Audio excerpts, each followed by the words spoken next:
Coming up, Columbus-based Cummins has a new president and chief operating officer. How summer internships and 2 decades in a variety of leadership roles at Cummins landed Jennifer Rumsey at the helm. Her vision for other women in the engineering world and for the future at Cummins. And a classroom project at Oklahoma State University changed the lives of Haley Marie Keith and her husband Kevin. They founded chemical company Mito Material Solutions. They develop an additive that enhances the toughness of composite materials. How they are transforming sporting goods, automotive, and aerospace with their nano additive. Plus, consumer interest on Yelp in women-owned businesses up more than 2,000% last year. As we celebrate Women's History Month, in this month's Trendiana segment, Yelp's Brittany Smith shares a list of women-owned beauty businesses where you can get pampered from your head to your toes. Hello and welcome to this special edition of Inside Indiana Business. I'm Gary Dick. Well, we have something special planned for you this week in honor of Women's History Month. I'm going to open the show as usual, but then we'll have female guest hosts for each of our segments, as well as the guests in those segments as well. And we begin with Cummins President and Chief Operating Officer Jennifer Rumsey. She grew up in Columbus, of course, the headquarters for Cummins, one of the world's elite engine manufacturers. She grew up with many engineering role models, including her father, which led her to Purdue to study engineering. After working in Cambridge, Massachusetts, she returned to Cummins, where she has worked her way up the corporate ladder for the past couple of decades. CEO Tom Linebarger says her career has really been instrumental in developing some of the most important products and technologies that Cummins has created. I'm pleased to welcome to the show Jennifer Rumsey. Jennifer, welcome. Gary, it's great to be here. Thanks for having me today. Yeah, and congratulations on the promotion. I mentioned earlier, this is home for you, right? You grew up in Cummins, or in Columbus, in the shadow of Cummins. I sure did. Yeah, Cummins has really been a part of my life, my entire life. As you said, I grew up in Columbus, around many Cummins employees and engineers, including my own father, and it's really meant a lot to me throughout my life and certainly in my career. Went to Purdue, of course, one of the world's elite engineering universities, and then you ventured out east, right, to Cambridge and some graduate work at MIT, and your first job is actually at a startup of sorts. Give us the lowdown on that. Yeah, so my husband and I met at Purdue. We were studying engineering, and I had the opportunity to go to MIT in Boston for graduate school. And he was working out there, and so when I graduated, I was looking for an opportunity for working on technology that would make a difference in the world. And that led me to a company that was working on fuel cell technology more than 20 years ago. So I spent a couple of years out there working for a small company trying to make fuel cells a reality at that time. Yeah, and you wound up back at Cummins. That wasn't necessarily by design. You just, there was the opportunity there and you went for it. Yeah, I'd say there's really two key drivers that brought me back to Columbus and to Cummins. The first was this motivation to make a positive difference and work on technologies that would have an impact on the environment and on customers. And I enjoyed my time working for a startup company and working on fuel cell technologies, and saw it was many, many years from really impacting the environment and the customer. I'd worked as an intern for Cummins while I was at Purdue and really had experienced the culture of the company, which resonated with what was important to me, and knew that I would have an opportunity to work on technologies that reduce the environmental impact of diesel engines. So I spent, much of my early career at Cummins doing just that. You have succeeded in a big way in a male-dominated industry. Talk about the challenges that you faced perhaps early on in advancing in a male-dominated industry. Yeah, as you said, really engineering by itself, and certainly, working for a large industrial manufacturing company like Cummins, there's not lots of women. I will say Cummins has been very progressive in embracing diversity and recognizing the business value of diversity early. And so I felt, very open, inclusive environment at Cummins, and had a lot of support from mentors and bosses in my career that really allowed me to continue to grow and achieve my potential at Cummins. I have had to get comfortable with the fact that I'm often in settings where there's not necessarily someone that looks like me. I think there were enough other women at Cummins that I saw role models. In fact, my first boss as an intern at Cummins was another female. So I had enough role models and strong male supporters that I really, felt confident in what I was doing. And was able to overcome what at times was bias that existed around me and situations where there were only other men. Right. I thought it was interesting. I saw in some of the research that you think it's important for women to see, other women, other role models, if you will, but it's really important that women define their own path as they look at their careers. Yes, exactly. And as I said, I think, at Cummins, for much of my career, I really didn't consider that I was breaking the glass ceiling, if you will. I think it's been more recently. So I was the first female to become Chief Technical Officer for Cummins, now the first female to become COO, and that's certainly something that I'm really proud of. And I think that is important because you need to see others that look like you, that give you confidence that you too can be in those positions. And so I'm proud to have the opportunity to continue to raise that ceiling. Yeah, I know you're taking this leadership role in an exciting time for Cummins. Cummins, obviously, an incredibly important company for Indiana. As we kind of wind down here, talk about what you're excited about with all of the technology, the innovation going on in Cummins, at what that can mean in the years ahead. Yeah, there's some, challenges that our planet faces, and I'm excited to work for a company that's really taking the environmental challenges head on. And we're working to continue to advance the traditional business combustion engines that my business is a part of, and also invest in technologies of the future. So over the last 5 years, we've established a new power business.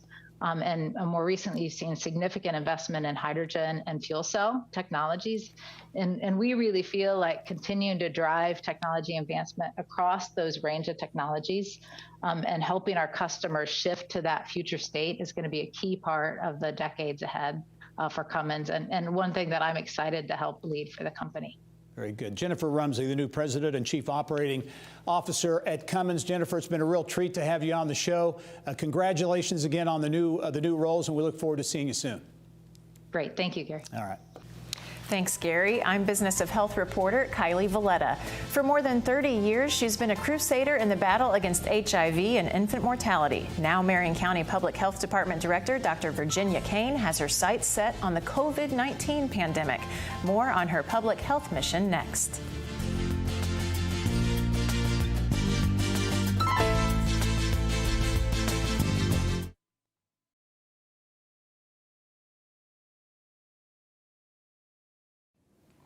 When the COVID-19 health crisis gripped central Indiana, Director of the Marion County Public Health Department, Dr. Virginia Kane, was equipped for battle. An infectious disease doctor by training, she's no stranger to outbreaks. Ebola, H1N1, measles on college campuses, TB outbreaks, her career has covered it all. But COVID-19 has no doubt had unique challenges. Dr. Kane joins me now to tell us how she's tackled the toughest year yet. Dr. Kane, thanks for being on the show today. Well, thanks for having me here. I know this last year has been a lot of tough decision making. You've talked about how it's been a balancing act. Just give us a glimpse into the last year, what it's been like to have to make some really tough calls. So, collaboration. Oh, sorry. That's okay. Go ahead. Do you hear that? Yeah, we can hear you good. Okay, sorry. So collaboration has just been tremendous. And we've just had so many voices that have helped us to make better decisions. We've had to sometimes, like even in the middle of the night, have to make some major decisions under a lot of pressure, which can have a major impact on a community. And so how do you do that? And what you find out is because of the many voices that you're able to collaborate with, hear the different perspectives. For example, we've worked quite frequently with our Chamber of Commerce from a business standpoint. You're balancing these short and long-term needs of economy versus public health needs of an entire community. And those are not always easy to do. But when you can have scientific experts help you with this perspective, looking at things from a business associate perspective, even the clergy with the faith base have helped to make these better decisions and sometimes tough decisions. Yeah, and you mentioned off camera, you know, the science is moving so fast that it was hard to make some of those decisions with the science changing so quickly. Of course, now vaccination is center stage. What are the challenges as you're leading the charge here in Indiana to get the largest city in the state vaccinated? I think the number one challenge for us is just having adequate amount of vaccines to distribute to the community. And because we don't have adequate vaccine, we're having to make the tough choices about who should get the vaccine first. Our second challenge is, of course, is how do we, from a health equity standpoint, be able to do an equitable distribution of the vaccine in some of our hardest to reach populations who may not have access to internet or a computer, and they have to do it by phone, but sometimes by the time they're ready to do it by phone, all the appointments are filled. And so we have to work with our faith-based institutions, our civic organizations, our neighborhood associations, and those trusted community leaders in those areas to help us get the vaccination to the people that's really needed, as well as our teachers, our frontline people like our Indy bus drivers, our air traffic controllers, just tough challenges. Yeah, you said you love your plan that you have for vaccines, but it's hard with supply. It's very difficult with supplies, and there's so many deserving people who need to get this vaccine. But we've primarily worked with a risk stratification standpoint, trying to keep the people from hospitalizations, from being in the intensive care units and dying. Right. But it's a tough challenge based on the availability of vaccine. Okay, we have to talk about March Madness, just days away from tip-off. You believe this is a good thing for Indianapolis and that the city is ready to host it safely. Can you talk about that a little bit? Yes, you know what? We've seen something tremendous here. We've seen the city of Indianapolis and even the state of Indiana come together. So we are just so glad to welcome people back to our downtown area. And let me just say, it brings a sense of optimism to everyone in this community. But hey, I'm not surprised about this because we've had a track record of coming together. And even though the stakes were really high, we have met the challenge. And so we're showing cities across the country how to get back to business. All right. Well, like we said, tip-off just days away. Again, another balancing act decision. Dr. Kane, thanks for being on the show today. Well, thanks for having me. You're a very popular show, and I love watching you guys all the time. Well, thank you. We Thanks appreciate for having that. Very good. Next, Indianapolis-based Mito Material Solutions is innovating the hard tech industry with a proprietary technique that can boost the performance and cut the weight of numerous products. CEO Haley Marie Keith shares how seed funding and government grants will scale up production.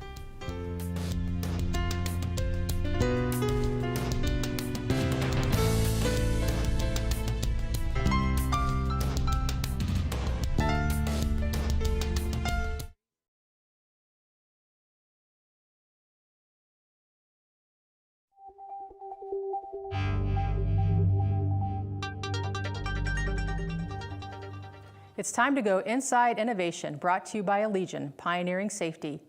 A century ago, the sturdiest industry materials were wood and metal. Today, the new standard is composite materials.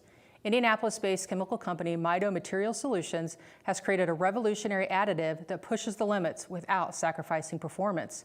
With more on the innovative technology, I'm pleased to welcome CEO and co-founder Haley Marie Keith. Haley Marie, welcome to the show. Thank you so much.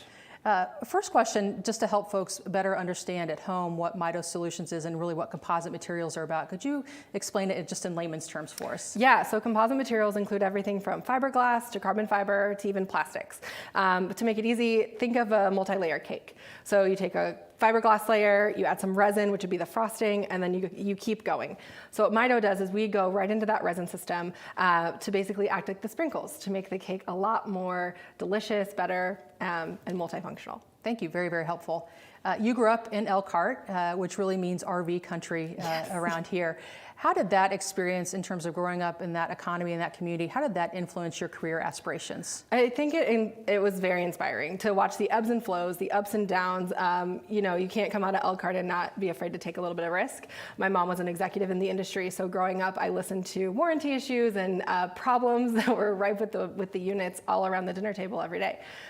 So when I got to my MBA and I found this technology, I knew I'd always end up in business, probably manufacturing, and something just clicked. I knew. So yeah. Excellent.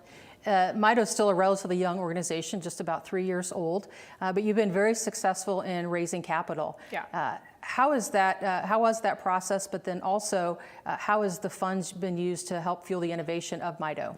Yeah, so we have wonderful funding partners, everything from the National Science Foundation to Heritage Group, Techstars, Elevate Ventures, and Vision Tech Partners, and several others. And we have been so blessed by the network that they've provided, the experience in the research and development. I mean, each of them add their own unique subset into Mito's commercialization and innovation and development.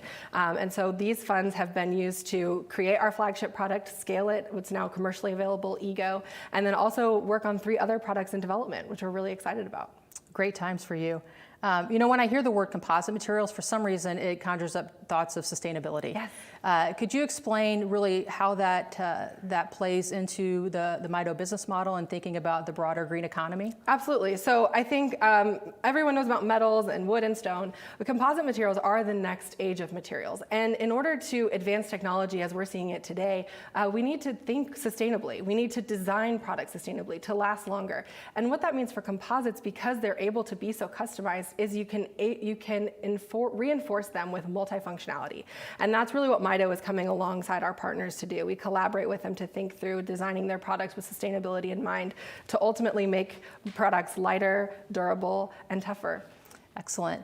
It is National Women's History Month, and as a female leader, I've certainly had women along the way that have encouraged me to keep going when maybe I didn't want to, and I'm sure you've had the same as well. Would you mind sharing a story of a specific example? Yeah, well, my mom, of course, right? Growing up, watching her take on the RV world as an executive was inspiring to to me as a daughter.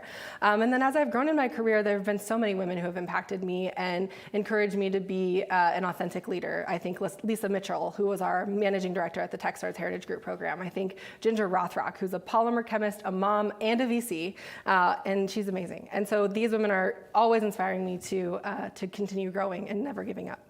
Well, Haley Marie, thank you so much for joining us today. This was very insightful, and I wish you nothing but the best with your business. Thank you so much. Thank you. Time for a little pampering as we crisscross the state to check out Indiana women-owned beauty businesses and find out where you can get everything from curly, wavy hair to shimmering, shining nails in this month's Trendiana with Yelp's Brittany Smith. Next.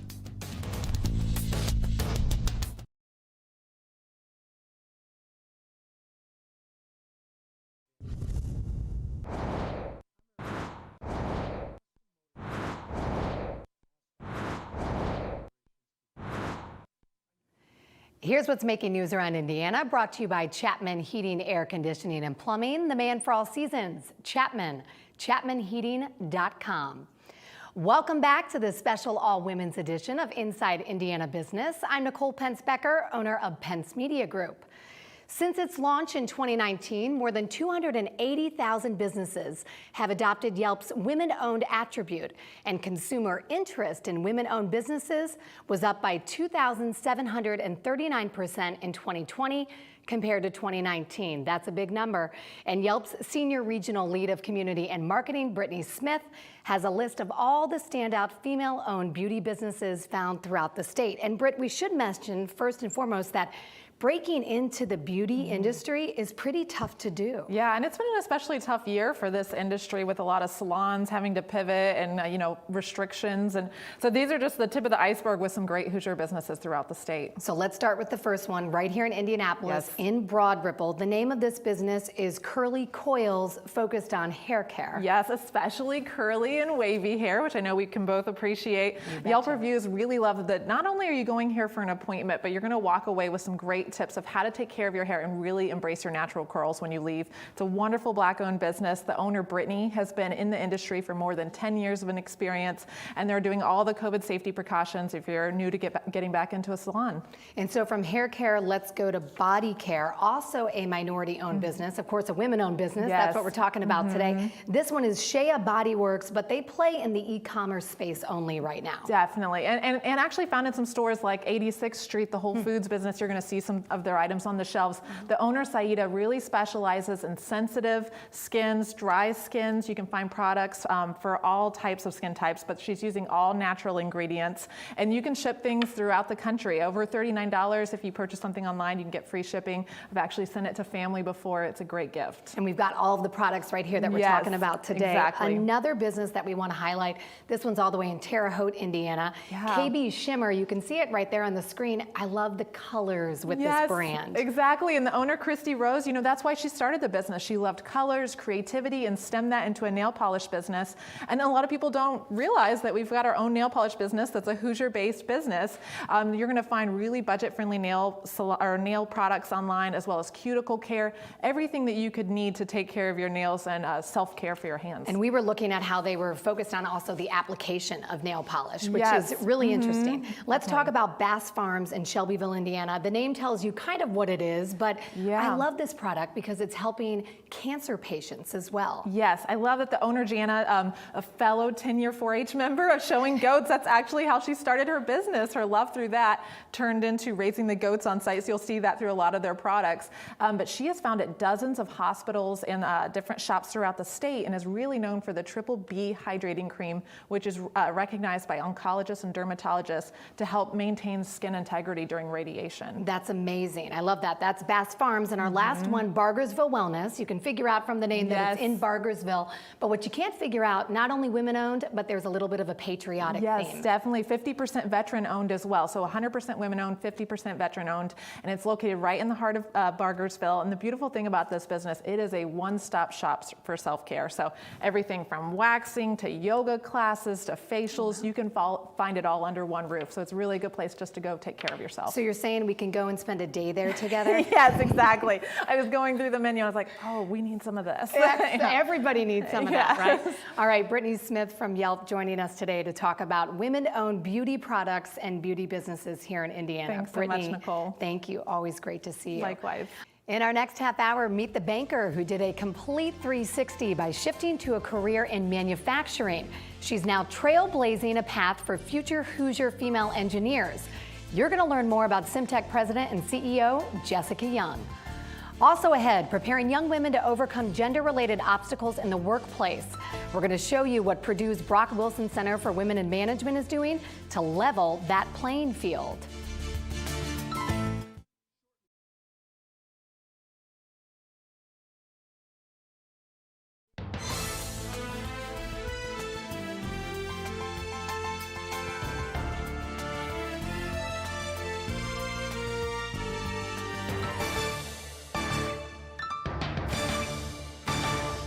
The fact that you are going to feel like a failure a lot is part of it, and just when you feel like throwing in the towel is typically when you're on the verge of success. So stick to it, stay laser focused, and you can achieve what you've set out to do. Hello and welcome back to Inside Indiana Business for this special all-women's edition of our show. I'm Wendy Dant-Chesser, President and CEO of One Southern Indiana. Jessica Young is the President and CEO of New Albany-based Simtech, a premier manufacturer of precision machine parts, welding, tube bending, and assembly for all types of industries. Jessica started her career in banking, a far cry from manufacturing. It was there she learned about gender disparity in the workplace, an experience that led her to stand up for herself and other women in the workplace. Jessica joins us now with more on her journey from banking to manufacturing and the challenges her company has faced during the pandemic. Jessica, welcome. Thank you. So glad you're here. Now, I just read that your title is President and CEO, but that's not what's on your business card. No, it absolutely is not, and I was going to correct you. It is team member first, above all else. So you're a president, but yet you still go by team member. That indicates that the role of culture is very important in Semtech. Please talk a little bit about that. 100%. Culture is our #1 core value, and being a good team member is what we are each held accountable to. We're big sports fans, so Michigan's legendary football coach, Bo Schembechler, said it best, that there is no one person above or below the team. And when you take into consideration what impact does it have on the team will be all the better for it. So that team mentality resounds within our 4 walls. We said there's a lot that is out of our control, outside of the 4 walls, but the one thing we can control is how we treat each other as teammates, and that we're a team member above all else. So you and your other investors purchased the company in 2018. So you inherited a culture, but tell us a little bit about what Semtech is and how you've transferred that culture into the company and the vision that you've set forth. Sure. So Semtech was, at time of acquisition, a 43-year-old manufacturer nestled in the heart of southern Indiana in the New Albany Industrial Park, with an average team membership of 20 years. And that was with myself and my partner driving down that average tenure. Semtech stands for Computer Integrated Manufacturing Technology. That's just a super fancy way of saying that we are a manufacturer to manufacturers. So the joke that we say with our sales team is that there's nothing that we can't make but a baby, and nothing we can't fix but a broken heart.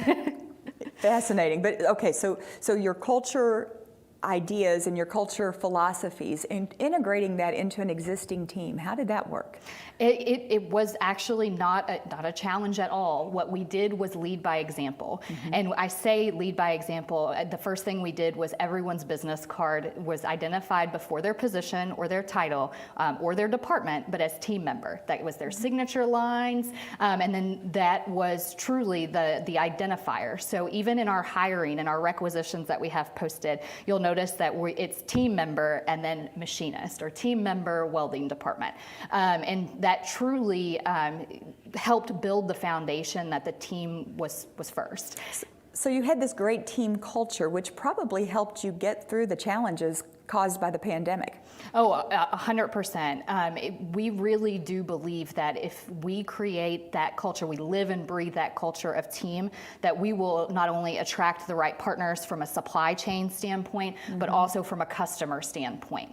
The other 2 core values that Semtech strives on is, one, safety. So we do say and post safety first. Each teammate, we want them leaving with the same things that they came in with. That's 10 fingers, 10 toes, eyesight, hearing, and then of course during the pandemic, an excessive focus and laser focus on the health and safety.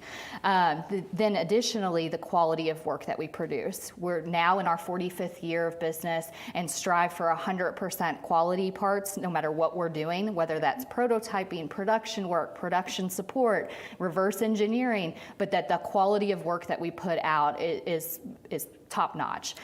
I'm sure that's appreciated in your recruiting efforts as well for new talents. Absolutely, and it really is fantastic to have that reputation. In July of 2019, Semtech expanded by purchasing Access Machine and Tool and Action Material Handling, and then we went into creating that team culture within those organizations too, so blending 3 teams under the team umbrella. 10 seconds left. What's next for Semtech? Where do you go from here? Going from here, we're building an empire. So we plan to be around for the next 100+ years. Fantastic. Jessica, thank you so very much. Over to you, Megan. Thanks, Wendy. When young women enter the workforce, they are sometimes blindsided by gender-related obstacles they encounter. Enter Purdue University's Brock Wilson Center for Women in Management, an important resource helping to prepare women to understand, navigate, and bridge the gender divide gap they often face when they land their first jobs. I'm Megan Knoll, Vice President of Marketing at 1150 Academy, and I'm pleased to learn more about Purdue's Brock Wilson Center for Women in Management from Director Mira Habashi. Welcome, Mira. Hi, Megan. Thanks for having me. It's great to meet you. So I was saying, as a woman in leadership, this is particularly interesting to me.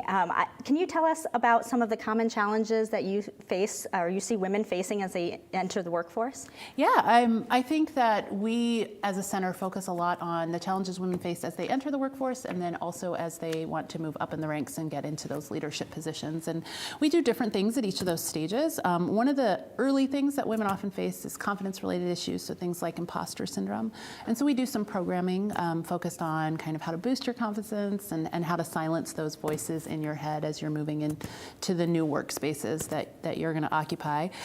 We also do a lot early on with negotiation, and so how do you get that best compensation package for you and make sure that you're asking for the same thing that men in your position might ask for. And then throughout their careers, we also focus a lot on kind of representation and role models. So far too often we don't see women in those leadership positions, especially as women move into male-dominated careers. And so we try to do a lot with spotlighting and highlighting successful women, successful alumna who've come through Purdue and who are in those leadership positions, just to show the students that people that look like them can occupy those spaces and those jobs. Oh, that's great. It sounds like you're preparing them really well. How are you preparing the organizations and the employers for women as they enter the workforce, and how to avoid that common workforce bias? Yeah, so one of the things that I think is really a spotlight or a focus of our center is research on work-life balance. And so we have two great researchers in the Krannert School of Management, Kelly Wilson and Ellen Kosick, who do a lot of research on work-life balance and what that looks like. And so one of the things that we've tried to do every year is put out some best practices for work-life balance and what that looks like. And I think that's become especially important during the pandemic, right? And during COVID, there's so much research now talking about how COVID has disproportionately impacted women in the workplace, and we're losing our jobs more. We're being affected by the unpaid labor that women are doing at home. And so just recently, 2 weeks ago, we hosted a Power Shift case competition in which we actually had some of our alumni come in and record videos on how COVID has affected their work at home and work at life. And we offered our students offered suggestions on what organizations could do to better that problem. That's great. It sounds like you have a lot of interesting programming. Is there anything coming up that you want to speak more on? Yeah, so I think our signature program is our Empowering Women in Business High School Summer Program, where we bring in students to kind of learn about business, but also do some gender empowerment programming. We offer that free, and we really look towards growing that. So that's probably our signature program. We also have a lot more case competitions and a lot more speakers coming up that are highlighted on our website. But I would say our high school program is something that we're really proud of. That's great. So how else are you leveraging the community and the organizations in the community and even your alumna as you move forward? Yeah, so we pair with our alumna all the time. So they come into our classes, they judge our case competitions, and we pair up with companies like Eli Lilly, PepsiCo, John Deere, GM, Accenture to do a lot of our program. They sponsor our program, they come in and they mentor our students, they give them feedback, and we even go into their companies and sometimes give workshops on what it's like to manage a diverse group and to be a leader for a diverse workforce. And so we try to impact the community as much as we can, but we also have them try to impact our students as well. That's great. This has been really interesting for me to learn about and to read more about when I was preparing for this interview. So thank you very much, Mira. I was saying that I commend Purdue for doing this, and it's also just a little bit sad that we have to even have an organization like this, but yes. Great work. Thank you, Megan.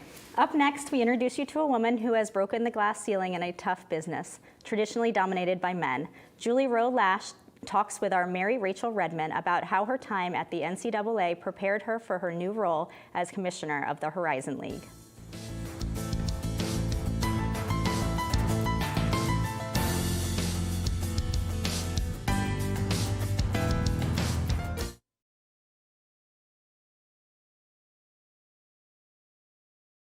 From an All-American on the court to the first female commissioner of the Horizon League, I sat down with Julie Rowe Lash to get her take on college sports in 2021.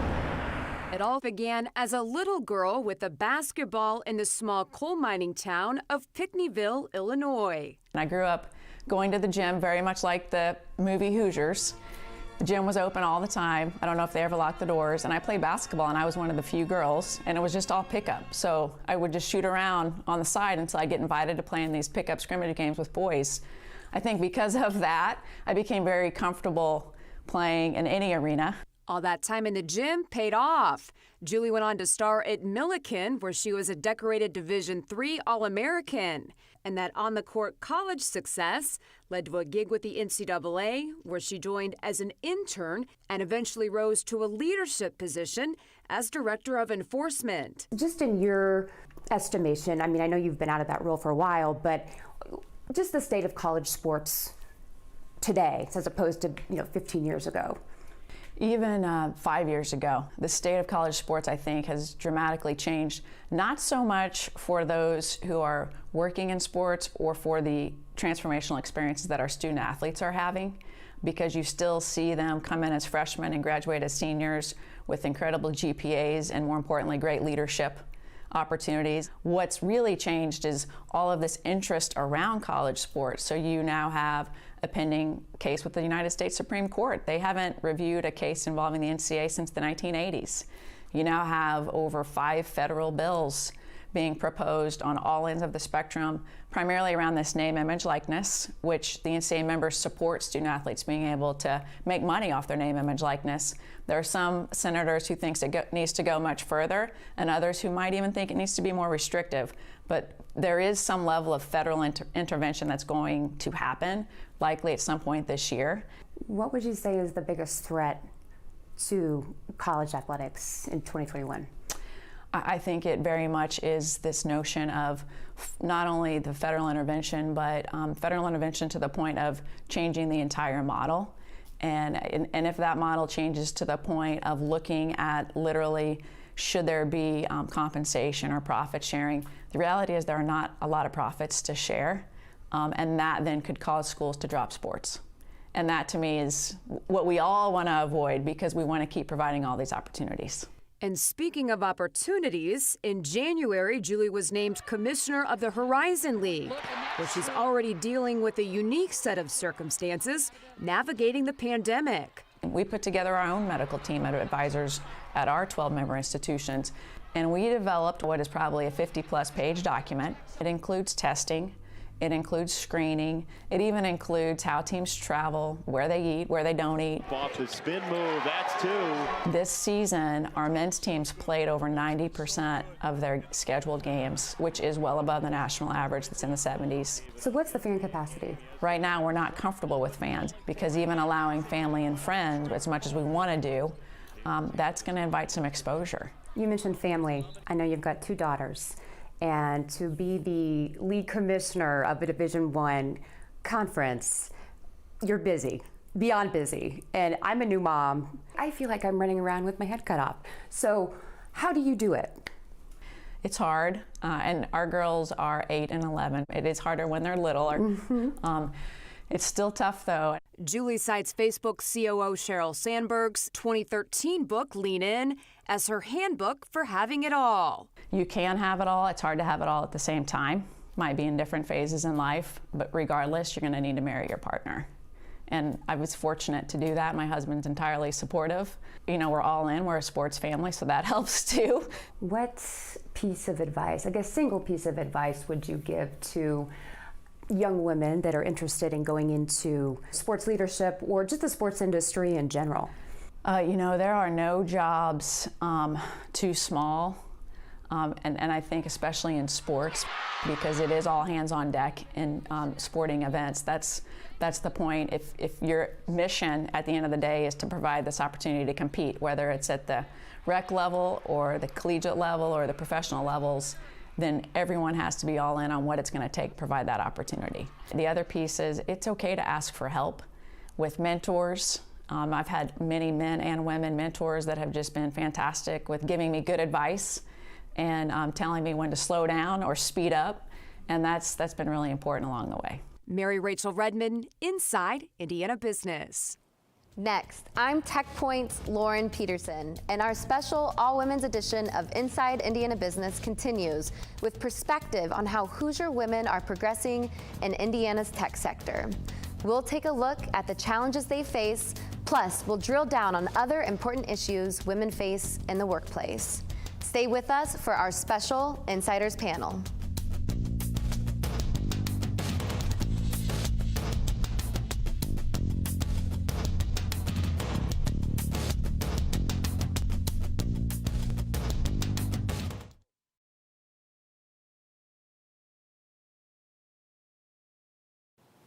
You're watching a special all-women's edition of Inside Indiana Business. I'm guest host Lauren Peterson, Vice President of Stakeholder Engagement at TechPoint, Indiana's nonprofit tech sector accelerator. The Insiders panel offers perspectives on what's making headlines and focusing on important issues women face in the workplace, especially in our tech sector. Our insiders this week are Ariel Crawley, Community Engagement Coordinator for Indie Women in Tech. Gabrielle Hendricks Parker, CEO and co-founder, 6 Feet Up. And Linda Calvin, Vice President, School of Information Technology, Workforce Alignment at Ivy Tech Community College. Let's get started, panelists. I'd love to hear from each of you. What was your career trajectory? How did you land in your current roles? Ariel, can we start with you? Sure. My current role, I previously served as the director of Ivy Works Indie Women in Tech at Ivy Tech Community College. Enjoyed the role and helping the program grow, and just saw a position come available at Indie Women in Tech and decided I wanted to help make the program more broader. And it's been great ever since. That's wonderful. So you're a byproduct yes. of the program. Really, that's fantastic. Linda, to you. I am 20 years in industry, and it just so happens that I worked at Stanley Black & Decker as global IT leader in digital and security business. I spent 20 years at Dow, and one day I saw the position at Ivy Tech of VP of IT, and at first I wasn't interested because I thought, oh, I don't want to be VP of SAP or putting laptops on desks. But then I read about the position, and I was fascinated. So I have a great job. I love it every day, and so I'm just really excited to be here and to be talking about it. That's wonderful. And Gabrielle, to you. When I was in prep school, my math teacher said I should really never do anything with computers.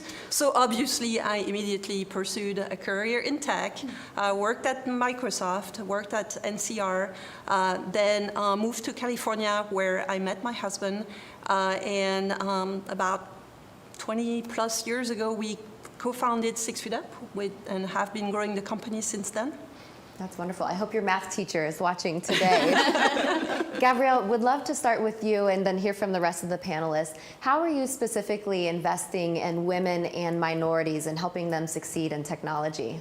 Sure. So for me, as an entrepreneur, I think it's really important to invest in your staff. And I believe that the best staff you can have is a gender balanced staff. Mm-hmm. So we've always put a lot of emphasis in having, as many women as possible to kind of have a staff that has as many skills and soft skills and talent as possible. Really focusing on when receiving resumes, looking at data first, not jumping into the resume, not looking at who sent the resume, but really asking job seekers to send, actually go through a personality assessment first, so that we can see the data first, and then only look at the resume once we have an idea of whether that person is going to be a good fit or not. I think that is really important because if your first inclination is to look at someone's background, you may be everybody is biased, and so you might be following your own biases. So I do believe this is really important. Yeah. Linda, how are you helping women and minorities succeed in technology? Well, we have a number of programs and initiatives we're running at Ivy Tech, but I think the first thing we have to do is, a lot of organizations now want to have a diverse talent pipeline, but in order to do that, you have to think about, and I love what you said about differences, you have to think about it differently. It's not always the technical background. So, at Ivy Tech, we have a majority minority campuses in our systems, and we have a lot of people of color in our programs, and so I encourage, through meeting with employers to think differently about their talent pipeline, not to just focus on the 4-year, the traditional, but also to look at us and look at the skills we are building for our students. But the other thing is being visible, right? When you can see us, you can be us. And so going out and being visible to students, to K-12, and speaking, I hope to attract a lot more people to say, you can look up and you can see her, I can do this too. And then finally, it's really working with community-based organizations. So working with InnoPower as an example. You know, we have Indie Women in Tech. We're looking at, formed a Black Tech Thought Leader Network, talking with Indiana Latino Institute and the Latino Collective, but really searching for ways to engage with community, to create partnerships, to say, hey, we can help build talent pipelines, but we want to collaborate with you and bring tech to life for them. Yeah, those are great tangible examples. Ariel, what about you? I would say that we work on making sure that we're eliminating those barriers that keep women from thinking that tech isn't available for them. So even just giving out scholarship dollars so that is free or no cost so that they're able to go back to school either at 1150 or Ivy Tech and expand in those skills, or even just looking at some of those initial barriers of childcare or emergency assistance or transportation assistance that might keep women from saying, I can't do this, I don't have childcare after school, how can I complete my program? Or I have no way to get to Ivy Tech and complete my education, how could I complete this program? So I think by us giving funding for those areas, it helps open up those floodgates so that women can say, okay, I can do this, but also I have those barrier busters that would keep me. Yeah, great examples for the now too. Pivoting as we think about the next generation, I would love to hear from each of you how your organizations currently are working to pay forward and pave the path for the next generation of women and minorities to be successful in technology. I would say for us, it's really looking at those early years. So elementary school, middle school, high school. For each one of those categories, we do have programming. We have T for our elementary students, which is hands-on activities for them to complete so they really get an idea of what is STEM. And it's not some big pie in the sky thing. It could be simple as a Lego experiment. And then also doing our Ignite Your Superpower event that we've hosted for the past 4 years. We've had over 2,000 Central Indiana girls participate where they get hands-on experience with learning about STEM, but also being able to be on a college campus. And then lastly, I would say is pathways for high school students where they can compete in a reverse job fair and ask those employers, what do you need from us in order to jump into tech? Yeah, and am I correct, over $1 million invested by Indie Women in Tech into those organizations and partners? Correct. That's fantastic. Thank you. Linda, what about you? I think it's to build upon what Ariel said. The one thing we need to do is we need to be reaching out when they're younger, but also we have to demystify what computer science is. Yeah. We have to stop talking about it like it's Star Trekian, right? Yeah. And so a lot of what we're doing is saying, hey, we're going to map your passion to tech. So we're talking about software development, talking about what cybersecurity is, talking about what networking is in smart homes. So that's one way, is just appealing to kids to say, hey, this is what tech looks like. It's not Big Bang Theory, right? It's really just whatever your passion is, there's probably a tech pathway for you, but also reaching out and having camps and having activities where they can engage with us and learn more about our programs, leveraging platforms that we use through After School HQ or other ways that we can get programming there so kids can see, hey, I want to do a really cool tech thing, right? That's fantastic. Gabrielle, we have just a few seconds left. Anything that you would like to add? I think it's really important for us to invest in everybody's unique ability. So that's what I spend a lot of my time, is coaching young women to be more assertive and to follow, their true path back to following their passion. Yes. Ladies, I wish we had more time. We could spend the entire day together. Thank you so much for your leadership. It really is appreciated. And we will be right back after this. Stay with us.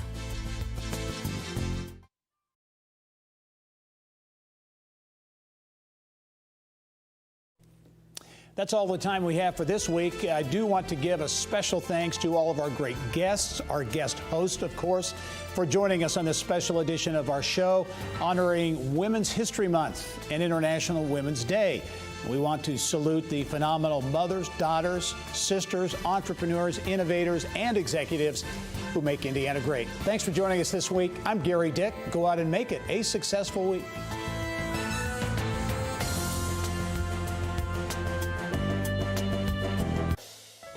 Inside Indiana Business with Gary Dick is a production of Grow Indiana Media Ventures with support from WFYI Productions.